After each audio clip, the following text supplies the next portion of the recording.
ఇష్టం వచ్చినట్టు అన్ని దేశాల మీద టారిఫ్ల పేరుతో ఏడిపిస్తూ చివరికి అమెరికా అధ్యక్షుడు అహంకారపూరితంగా ప్రవర్తిస్తుంటే సొంత రిపబ్లికన్ పార్టీ సంబంధించినటువంటి ప్రజాప్రతినిధులే ఎదురు తిరిగి ట్రంప్ను ఓడించినటువంటి సంఘటన సంచలనం సృష్టిస్తుంది.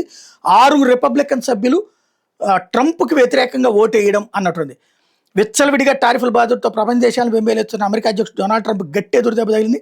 కెనడా మీద టారిఫ్ల విషయంలో ట్రంప్ దూకుడిని సొంత పార్టీ నేతలు వ్యతిరేకించారు.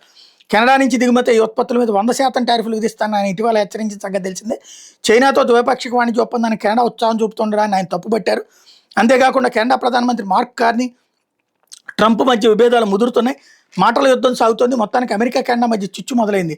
కెనడా మీద గత ఏడాది 35% సుంకాలు విధించారు. మరిన్ని సుంకాలకు సిద్ధం అవుతున్నారు. కెనడా మీద టారిఫ్ విషయంలో ట్రంప్ ప్రతిపాదనలు ఖండిస్తూ విపక్ష డెమోక్రాటిక్ సభ్యులు అమెరికా కాంగ్రెస్లో దిగువ సభ అయిన ప్రతినిధుల సభలో ఓ తీర్మానం ప్రవేశపెట్టారు. దీని మీద బుధవారం ఓటింగ్ జరిగింది. తీర్మానానికి అనుకూలంగా 219 మంది, వ్యతిరేకంగా 211 మంది ఓటేశారు. తీర్మానం నెగ్గింది. 6 రిపబ్లికన్ సభ్యులు తీర్మానానికి మద్దతు పలికారు.